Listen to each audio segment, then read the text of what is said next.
for their children and respect in the community. What King was describing has been the dream of every American. It's what's lured for centuries new arrivals to our shores. And it's along this second dimension of economic opportunity, the chance through honest toil to advance one station in life, where the goals of 50 years ago have fallen most short. Yes, there have been examples of success within Black America that would have been unimaginable a half-century ago. But as has already been noted, Black unemployment has remained almost twice as high as white employment. Latino unemployment close behind. The gap in wealth between races has not lessened, it's grown. And as President Clinton indicated, the position of all working Americans, regardless of color, has eroded, making the dream Dr. King described even more elusive. For over a decade, working Americans of all races have seen their wages and income stagnate, even as corporate profits soar, even as the pay of a fortunate few explodes. Inequality has steadily risen over the decades. Upward mobility has become harder. In too many communities across this country, in cities and suburbs and rural hamlets, the shadow of poverty casts a pall over our youth, their lives a fortress of substandard schools and diminished prospects, inadequate health care, and perennial violence. And so, as we mark this anniversary, we must remind ourselves that the measure of progress for those who marched 50 years ago was not merely how many blacks could join the ranks of millionaires. It was whether this country would admit all people who are willing to work hard, regardless of race, into the ranks of a middle-class life.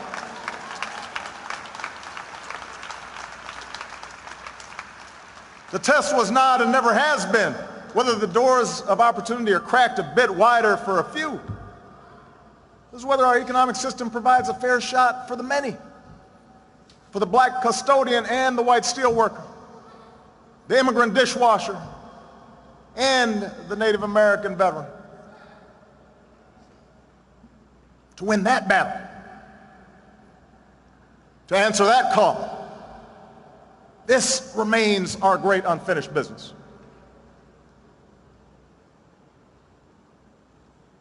We shouldn't fool ourselves. The task will not be easy. Since 1963, the economy's changed.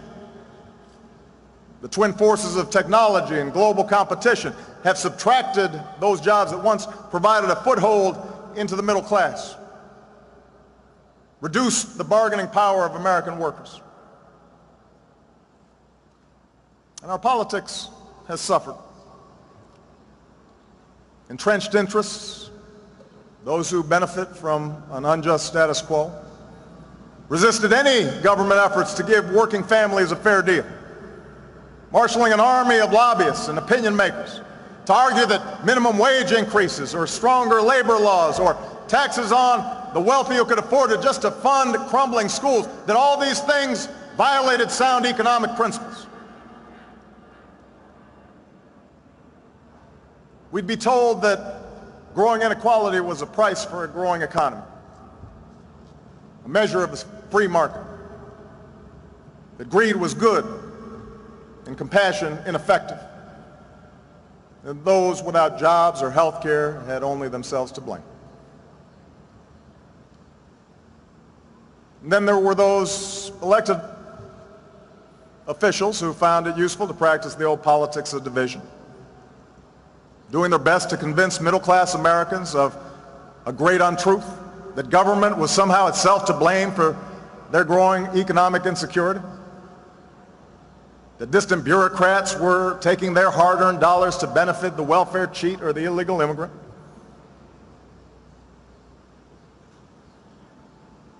And then, if we're honest with ourselves, we'll admit that during the course of 50 years, there were times when some of us, claiming to push for change, lost our way.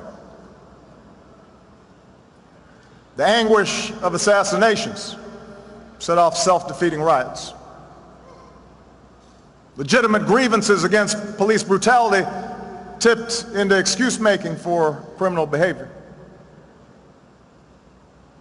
Racial politics could cut both ways, as the transformative message of unity and brotherhood was drowned out by the language of recrimination.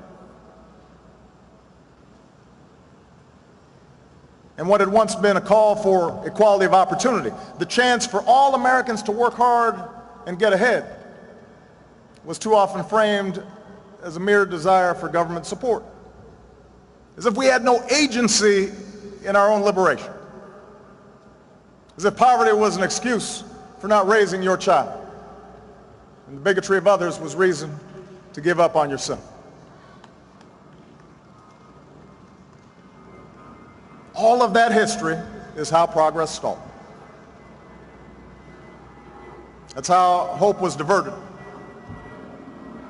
That's how our country remained divided. But the good news is, just as was true in 1963, we now have a choice.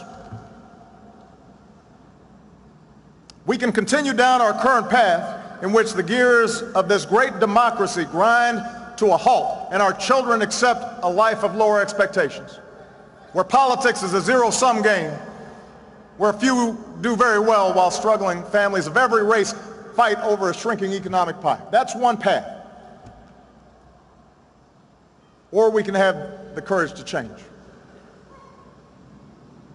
The March on Washington teaches us that we are not trapped by the mistakes of history, that we are masters of our fate. But it also teaches us that the promise of this nation will only be kept when we work together. We'll have to reignite the embers of empathy and fellow feeling, the coalition of conscience that found expression in this place 50 years ago. And I believe that spirit is there, that truth force inside each of us.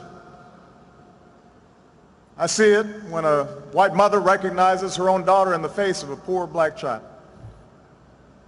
I see it when the black youth thinks of his own grandfather in the dignified steps of an elderly white man. It's there when the native born, recognizing that striving spirit of the new immigrant, when the interracial couple connects the pain of a gay couple who are discriminated against and understands it as their own. That's where courage comes from. When we turn not from each other or on each other, but towards one another, and we find that we do not walk alone. That's where courage comes from. And with that courage, we can stand together for good jobs and just wages. With that courage, we can stand together for the right to health care in the richest nation on earth for every person. With that courage, we can stand together for the right of every child from the corners of Anacostia to the hills of Appalachia to get an education that stirs the mind and captures the spirit and prepares them for the world that awaits them. With that courage, we can feed the hungry and house the homeless and transform bleak wastelands of poverty into fields of commerce and promise. America, I know the road will be long, but I know we can get there. Yes, we will stumble, but I know we'll get back up. That's how a movement happens. That's how history bends. That's how when somebody is faint of heart, somebody else brings them along and says, come on, we're marching. There's a reason why so many who marched that day and in the days to come were young. For the young are unconstrained by habits of fear, unconstrained by the conventions of what is. They dare to dream differently, to imagine something better. And I am convinced that same imagination, the same hunger of purpose, stirs in this generation. We might not face the same dangers of 1963, but the fierce urgency of now remains. We may never duplicate the swelling crowds and dazzling procession of that day so long ago. No one can match King's brilliance, but the same flame that lit the heart of all who are willing to take a first step for justice, I know that flame remains. That tireless teacher who gets to class early and stays late and dips into her own pocket to buy supplies because she believes that every child is her charge, she's marching. That successful businessman who doesn't have to but pays his workers a fair wage and then offers a shot to a man, maybe an ex-con, who's down on his luck, he's marching. The mother who pours her love into her daughter so that she grows up with the confidence to walk through the same doors as anybody's son, she's marching. The father who realizes the most important job he'll ever have is raising his boy right, even if he didn't have a father, especially if he didn't have a father at home, he's marching. The battle-scarred veterans who devote themselves not only to helping their fellow warriors stand again and walk again and run again, but to keep serving their country when they come home, they are marching.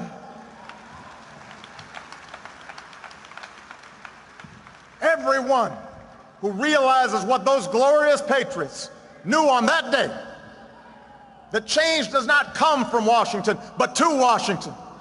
The change has always been built on our willingness, we, the people, to take on the mantle of citizenship. You are marching. And that's the lesson of our past. That's the promise of tomorrow. That in the face of impossible odds, people who love their country can change it. And when millions of Americans of every race and every region, every faith and every station can join together in a spirit of brotherhood, then those mountains will be made low, and those rough places will be made plain, and those crooked places, they straighten out towards grace. And we will vindicate the faith of those who sacrifice so much and live up to the true meaning of our creed as one nation under God, indivisible, with liberty and justice for all.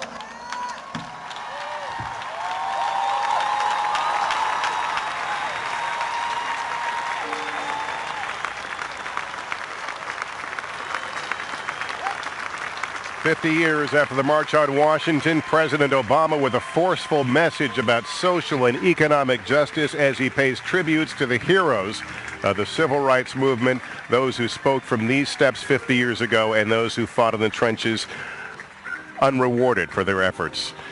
That marks the conclusion